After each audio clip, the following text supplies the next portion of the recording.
도청 두 번째 이야기입니다. 그래서 이제 2021년 6월에 정말 나를 도청하고 있는지 아닌지 한번 테스트를 해봐야겠다. 이게 나 혼자만의 망상인지 아닌지. 그래서 집에서 일부러 이제 혼자 생각하는 게 아니라 입 밖으로 계속 입 밖으로 이제 소리를 내서 이제 혼잣말을 이제 계속 하기 시작한 거죠. 일부러 들으라고. 누군가 만약 듣고 있다면 잘 들으라고 이제 계속 얘기를 하기 시작했는데, 이왕 얘기하면서 이제 뭐 뉴스를 듣다가 또는 뭐 네이버 기사를 보다가 그때그때 느낀 점에 대해서 계속 얘기를 하고, 그리고 제가 이제 평소에 이렇게 조금 바뀌었으면 좋겠다. 이왕이면 뭐 제 생각을, 제 소신을 얘기를 해서 얼토당토하는 제 생각을 얘기해서 그게 된다면 정말 도청이 되는 거고, 뭐 하여튼 그래서 테스트를 한번 해보자 싶어서 이제 그때 당시에 금리가 굉장히 낮았는데, 금리가 너무 낮아서 집값 버블, 주가가 버블로 이제 치닫는 게 저는 너무 못마땅해가지고 이 금리를 올려야 된다. 응? 금리가 지금 너무 낮아서 우리나라 이 수준의 형편에 맞지도 않는 금리를 이렇게까지 내릴 필요가 없는데 왜 이렇게까지 금리를 내려가지고 집값은 완전히 응?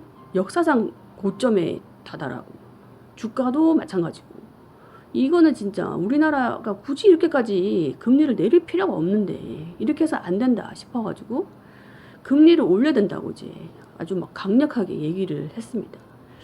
응? 금리를 올려야 뭐 집값도 잡고, 물론 이제 집값을 잡는 방법은 집값이 오른 이유는 금리 때문만은 아니죠. 다른 이유도 있지만 저는 이제 일단 버블이 너무 심하기 때문에 주식시장의 버블도 그렇고 이걸 잡기 위해서는 일단은 금리를 올려야 된다.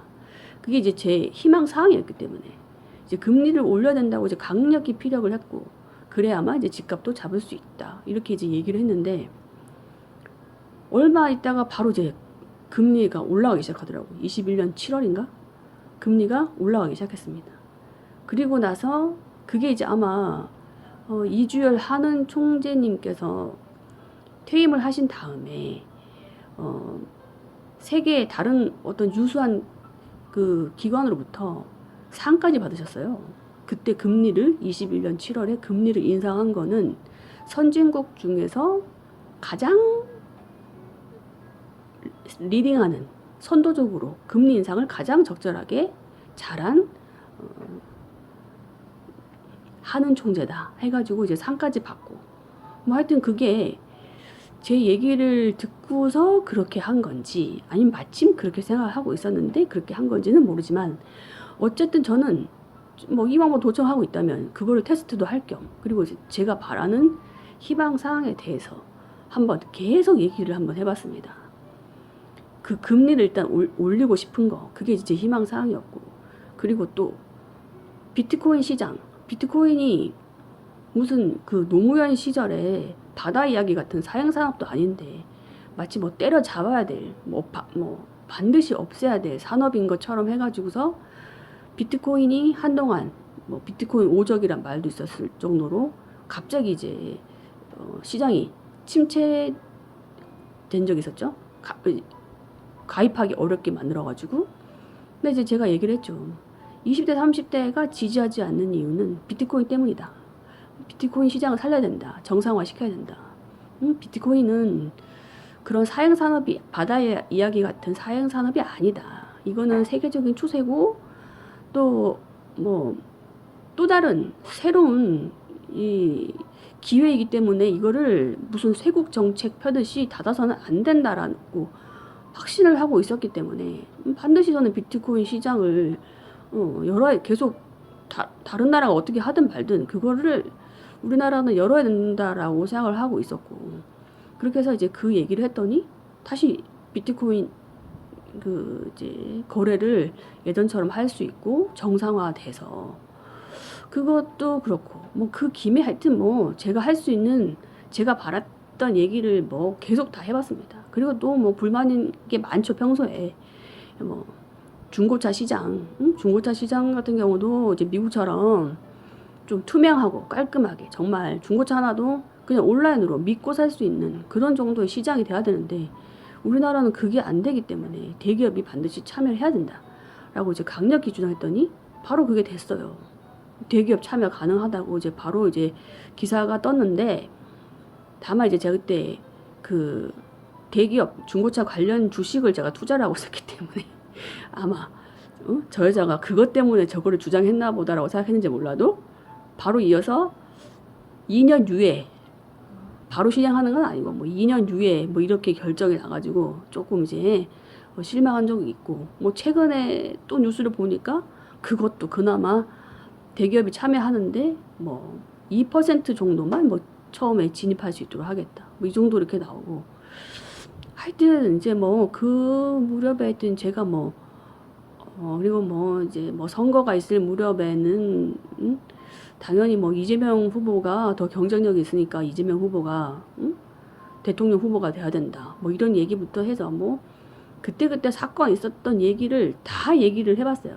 제 얘기가 이게 내가 얘기를 했을 때 다른 얘기, 일반 사람들과 다른 얘기를 계속 했을 때 이게 실제로 된다면 이건 나를 도청하고 있는 거고, 그게 아니면 도청이 아니다라고 생각했는데, 모든 얘기가 다 제가 한 집에서 입 밖으로 내서 중얼중얼 계속 얘기를 한 게 다 그대로 현실이 되니까 이거는 100% 도청인데, 도청도 일반 깡패들이 하는 도청이 아니고 이거는 스케일이 국가 정책을 바꿀 수 있는 정도이기 때문에 이거는 국정원이 아닐까라고 이제 생각을 이제 조금씩 이제 하게 된 거고요.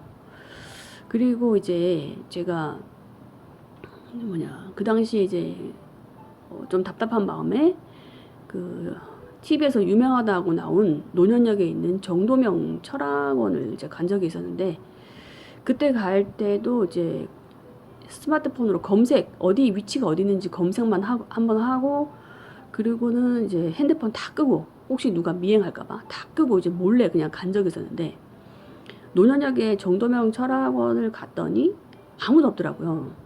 뭐 인터넷 블로그 보면은 뭐 항상 대기한 사람들이 몇 명 있었는데 제가 갔을 때는 아무도 없더라고요. 그래서 점심시간이라 그런가 이제 뭐 그래서 거기 앉아서 기다리는데, 제가 앉자마자 바로 어떤 젊은 여자가 따라와서 헐레벌떡 뛰어 올라와서는 제 옆자리에 앉더라고요. 그러고 이제 얼마 있다가 이제 그 정도명 할아버지가 이제 뭐 식사하셨는지 그 이후에 이렇게 올라오셨는데, 굉장히 키도 크고 덩치도 크고 뭐 하여튼 그런 분이 오셔가지고 그러신가 보다 하고서는 이렇게 봤는데, 그때는 몰랐죠. 당연히 그 전 봐주시는 정도명 할아버지가 진짜 정도명 할아버지인 줄 알았지 누가 국정원이라고는 생각도 안 했거든요.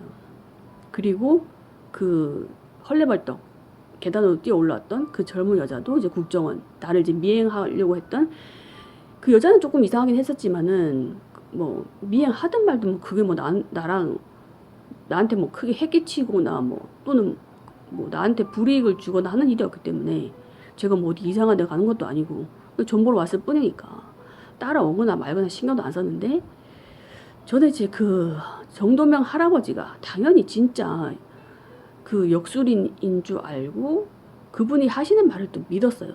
제가 이제 점을 보러 갔던 이유는 너무 이 주변이 시끄럽고 뭐 깡패 뭐 누구 나를 뭐 미행하고 차로 뭐 납치해 뭐 차로 치려고 하고 이러니까 안 되겠다. 나 해외로 떠야 되겠다. 어떻게 생각하느냐. 해외로 나가는 게 더 낫지 않겠냐라고 이제 그거 이제 상담하러 간 거였는데, 그 할아버지가 그러시더라고. 한국에 있는 게 더 나은 것 같다고. 굳이 해외 갈 필요 없는 것 같은데. 근데 그 말을 또 제가 또 믿었어요 또. 그때 저기 뭐지 제대로 진짜 그 철학원 할아버지랑 상담을 했었더라면 또 어떤 결과가 나왔을지 없을지 모르는데, 제가 이제 국정원이 그렇게까지 할 거라고는 생각도 못했기 때문에 그 이제 가기 전에 뭐 블로그나 뭐 사진 같은 데서 그 할아버지의 인상착의 얼굴을 자세히 보고 뭐 이렇게 직접 가서 얼굴을 비교를 했었으면은 아, 이 할아버지 아니다라고 알았을 텐데, 설마 그렇게까지 할 거라고 생각하지 않았기 때문에 의심 단 1도 안 했습니다 진짜.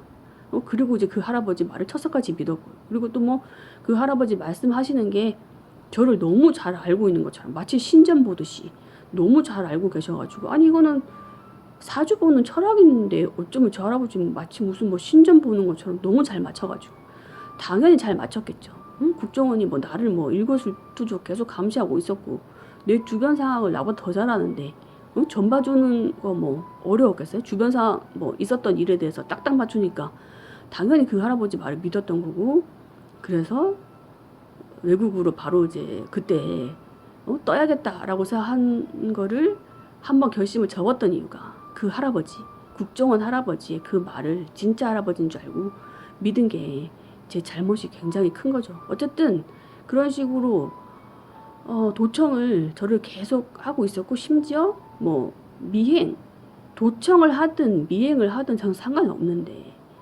제가 일반 사람을 만나는 것조차 이거를 방해하고 있었다.